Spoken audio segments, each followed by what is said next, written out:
This next one goes out to any trans person that's fucking sick of being mistreated on a fucking daily basis.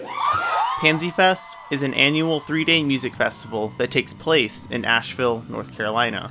So Pansy Fest started as a queer punk fest specifically for artists from the South and rural areas with the intention of raising money for grassroots groups in the South. The centralizing force here is that everyone who's playing is queer and or trans. All right, cool, we're the Muslims, we're gonna play stuff.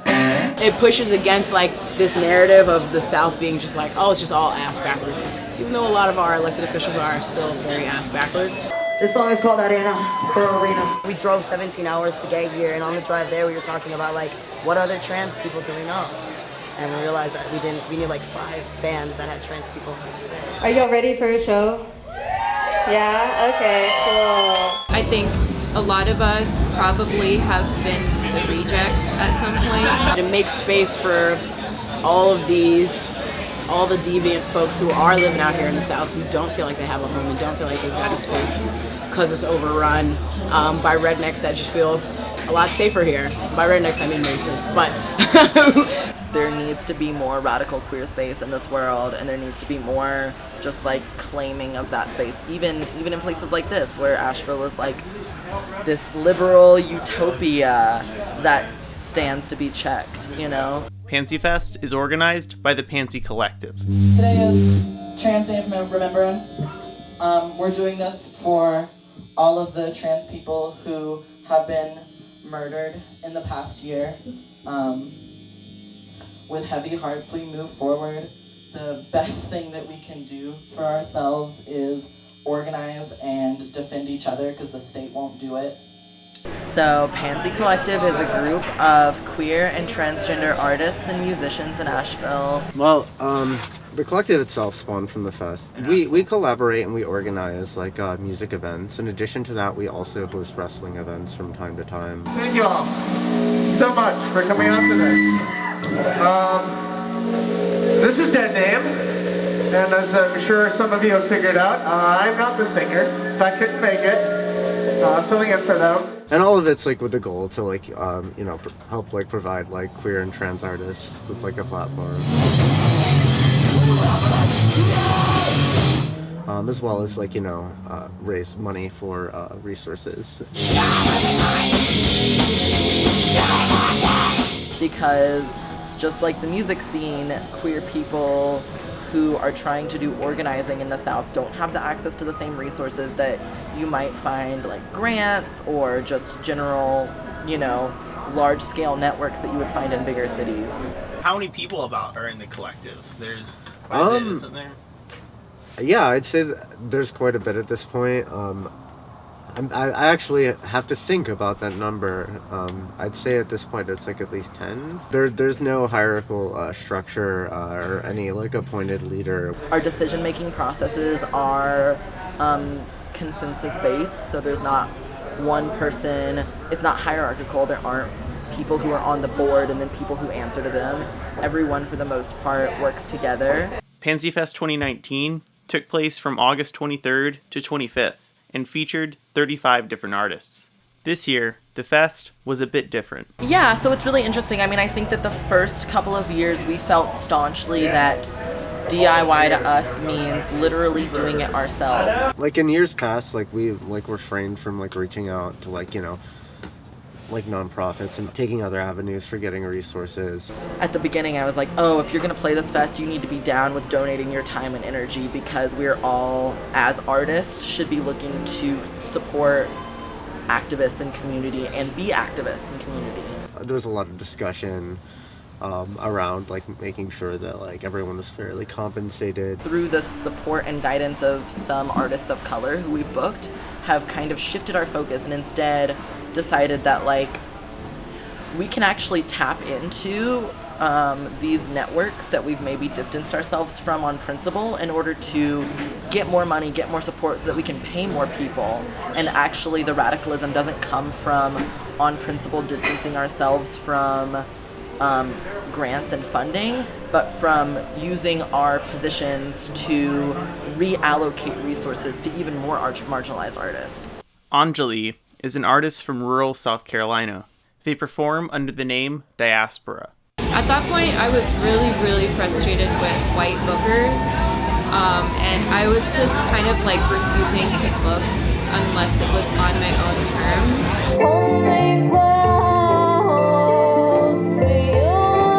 I was trying to support in bringing more racial justice, like protocol into Pansy Fest. I like sent kind of like a list of demands to Pansy Fest in order to book me. Anjali sent the Pansy Collective these demands: a designated quiet room for artists and attendees of color. So they made that happen. They like put it in conjunction to the artist room. Create a security plan in case police were called or people tried to disrupt the event. We see Asheville Police Department as a violent entity in this town which does not have the backs or hold the interests or needs of the queer community here, especially queer people of color.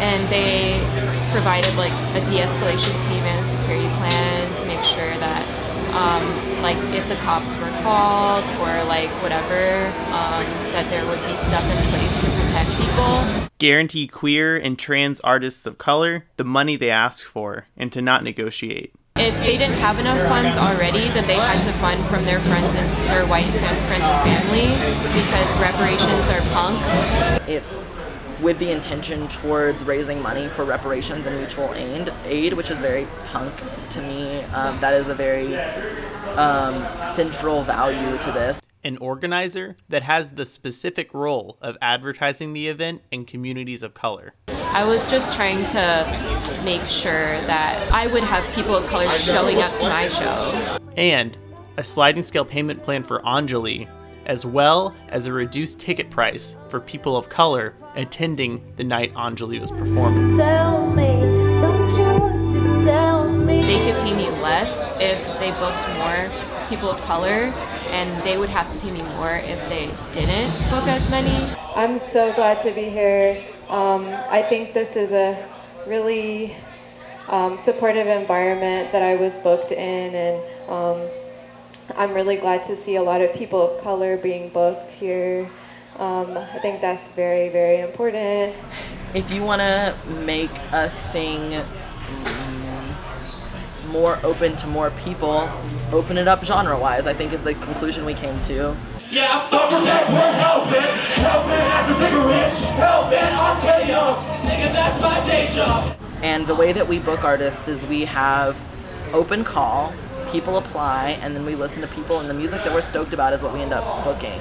Pansy Collective agreed to all of Anjali's demands. I thought that was incredible. I was really thankful for their guidance in like facilitating and curating that fest, and I can say that it would probably not have gone off as well as it did without Anjali's assistance. And that's something that has been a conversation amongst us as a collective, like ways that we can like make this fest less white-centric. So yes, their guidance was like essential in like making a big shift with this fest, and I think it really showed.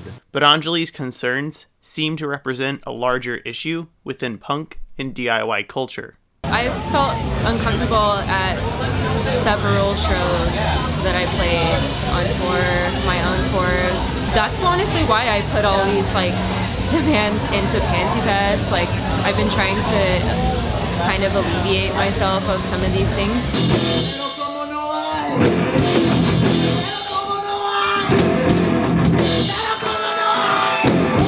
DIY is often for like the marginalized, the disenfranchised, the people who like don't have access to like other things that could make it not DIY.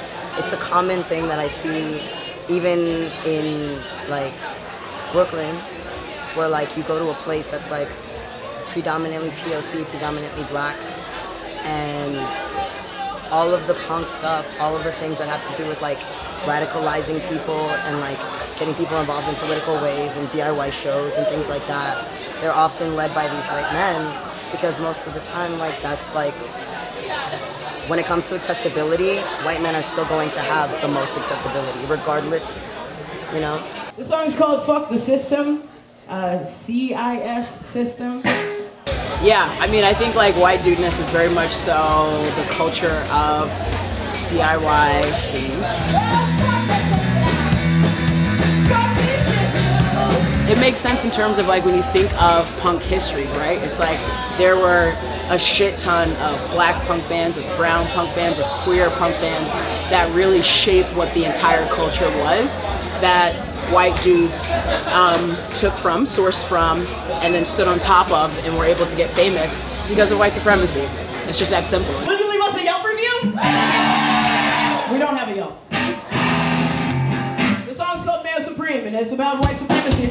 Because it's something that I see so consistently is that the people who have access to take the time and the effort are often people who have the most privilege, and people don't seem to see the coincidence in that. No, I don't wanna die.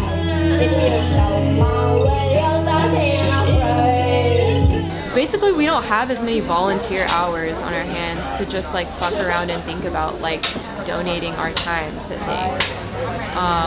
And I think white people get a pat on the back a lot to just like volunteer somewhere when they in actuality probably came from generational wealth and they just have a lot more free time than to do things that they want to do versus that they have to do to live.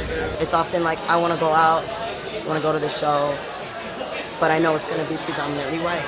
So there's very little space, even in DIY sometimes, for people of color and from like black people and brown people.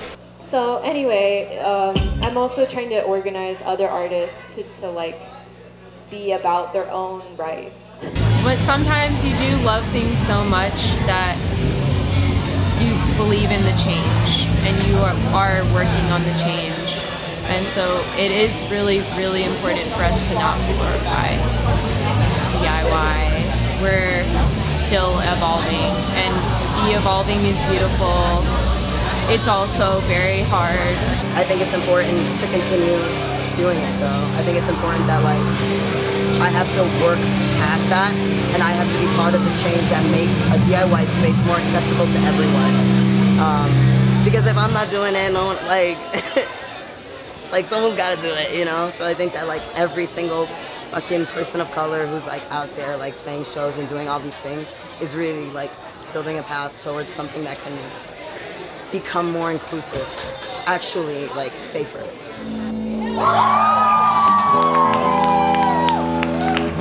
It's important to keep in mind that these are issues that extend beyond this festival. Pansy Fest was ultimately a positive force in the greater world of punk and DIY events. And I think what's really cool about Pansy Fest, even though I'm pretty sure it's also still founded by white folks, is that they're focusing on a very specific thing that excludes, or doesn't exclude, but intentionally includes like non-cis, non-hetero folks. And even this space here, like they have their green room or their back room that's like for the bands and for people of color to be able to chill. And I'm like, wow, you know?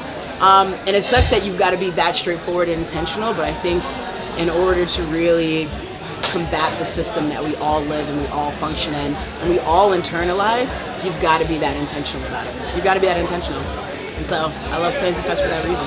They're intentional. Well, Pansy Fest, this was my first time here and it's a really wonderful experience. I mean, I can see how much work these people put in. This has been one of like the best like experiences that I've had like at a show.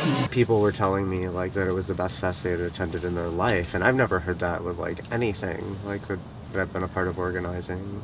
People were, and multiple people at that, and that was definitely not because of the effort of one person. That took like literally like all of Asheville and the guidance of people like Anjali and like so many others.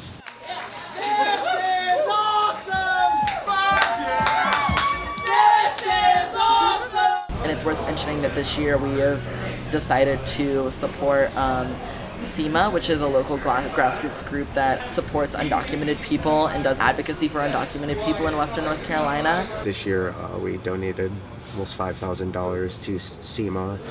They're doing a lot of work combating fascist bullshit from ICE.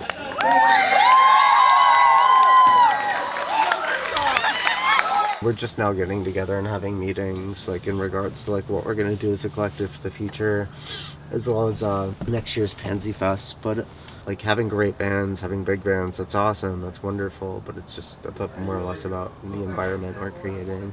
And yeah, definitely, like, and I'm gonna mention Anjali's name a lot here, but again, like they were a pinnacle in like making a lot of the ships that we did make this year.